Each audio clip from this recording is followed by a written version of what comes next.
मित्रों, वंदे मातरम, जय हिंद, नमस्कार। मैं हूं अनिल यादव। आपका स्वागत है हमारे यूट्यूब चैनल गुरुजी स्टडी अड्डा चैनल पर। मित्रों, आज के वीडियो में हम लोग अध्ययन करेंगे स्मृति के विकास का। क्रमशः अध्ययन करेंगे कि किस अवस्था में बालक का या किस अवस्था में व्यक्ति का या हम कह लें किस अवस्था में स्मृति का विकास किस प्रकार से होता है। क्योंकि मित्रों, यहाँ से आपके एग्जाम बीएड सेमेस्टर और डीएलएड सेमेस्टर में हर बार एक क्वेश्चन जरूर पूछे जाते हैं।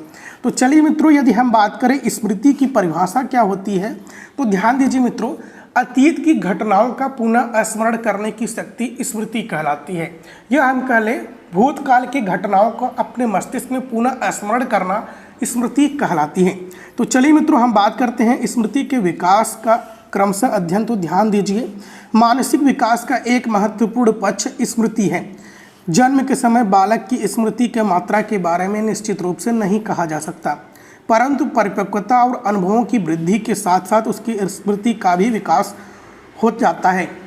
तो देखिए मित्रों, आपका मानसिक विकास एक स्वाभाविक क्रिया है, लेकिन मित्रों मानसिक विकास के साथ साथ मानसिक विकास के अंतर्गत एक महत्वपूर्ण पक्ष होता है स्मृति का विकास। तो स्मृति का विकास की बात करें तो मित्रों, जब बालक छोटा होता है उस समय स्मृति का विकास किस प्रकार से होता है इसके बारे में निर्धारित रूप से नहीं कहा जा सकता। लेकिन मित्रों, जैसे जैसे बालक बड़ा होता है, परिपक्वता की अवस्था में पहुंचता है, तो विभिन्न अनुभवों को सीखता है और विभिन्न अनुभवों में उसकी वृद्धि होती है। इस अनुभव में जो वृद्धि होती है इसी को मस्तिष्क में धारण करना, फिर इसका जब जरूरत पड़े तो पुनः प्रयोग करना ही स्मृति का विकास में महत्वपूर्ण भूमिका होती है। तो मित्रों देखिए, हर्लॉक एवं सार्ट्रेज महोदय क्या कहते हैं। एक हर्लॉक एवं सार्ट्रेज महोदय हैं ने बाल्यावस्था में स्मृति के संदर्भ में क्या कहा है कि शुरू के 6 महीने में, जब बालक शुरू के 6 महीने में जो बातें उन पर गहरा प्रभाव छोड़ती है उन्हीं को स्मरण रखते हैं।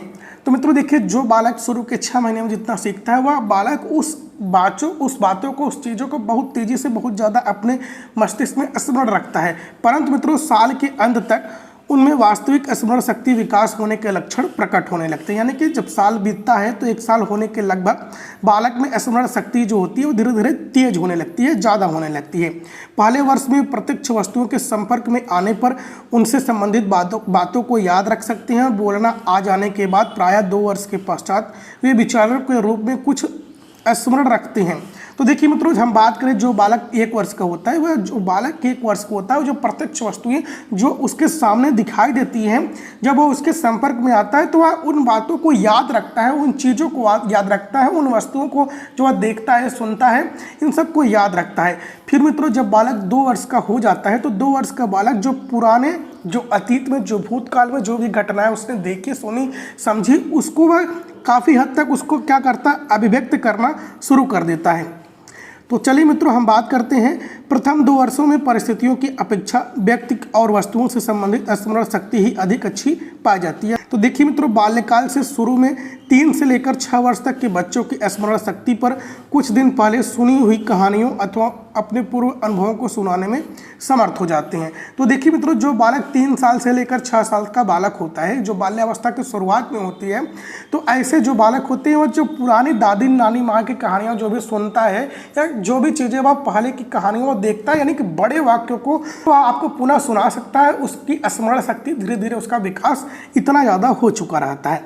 लेकिन मित्रों देखिए, हर्लॉक एवं सार्ट्रेज महोदय इन कथनों से स्पष्ट हो जाता है कि बाल्यावस्था के आरंभ से ही बच्चों में स्मरण शक्ति के चिन्ह दिखाई देने लगते हैं। यानी कि मित्रों, जो बालक छोटा होता है उसमें स्मरण शक्ति का चिन्ह जो होता है, मेमोरी पावर धीरे धीरे उसका डेवलप होना स्टार्ट हो जाता है। परंतु कम आयु के बच्चे में स्मरण शक्ति रट्टू तोते की भांति होती है।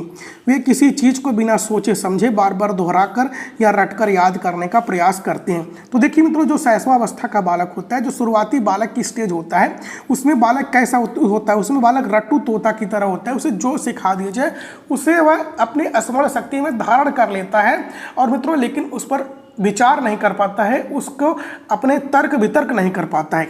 तो बाल्यावस्था के बाद के वर्षों और किशोरा अवस्था में स्मरण शक्ति धीरे धीरे तर्क और सूझबूझ पर निर्भर होने लगती है। तो मित्रों देखिए, जो बालक जब किशोरावस्था में पहुंच जाता है तो उसकी स्मरण शक्ति थोड़ा सा तीव्र हो जाती है।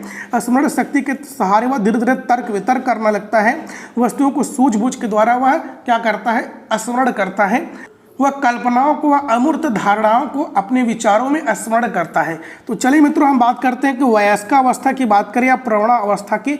धीरे धीरे जब किशोरावस्था बीत जाता है तो वयस्कावस्था, जो प्रौढ़ावस्था में व्यक्ति होते हैं, या अंतिम वर्षों में स्मरण शक्ति का ह्रास होना शुरू हो जाता है। किसी विशेष आयु से ऐसा होना आरंभ होता है, यह बात निश्चित रूप से नहीं कही जा सकती।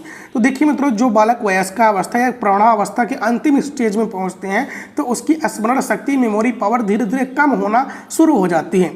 और मित्रों, यह किस अवस्था में कितने दिन के बाद होती है, इसके बारे में कुछ निश्चित नहीं कहा जा सकता है।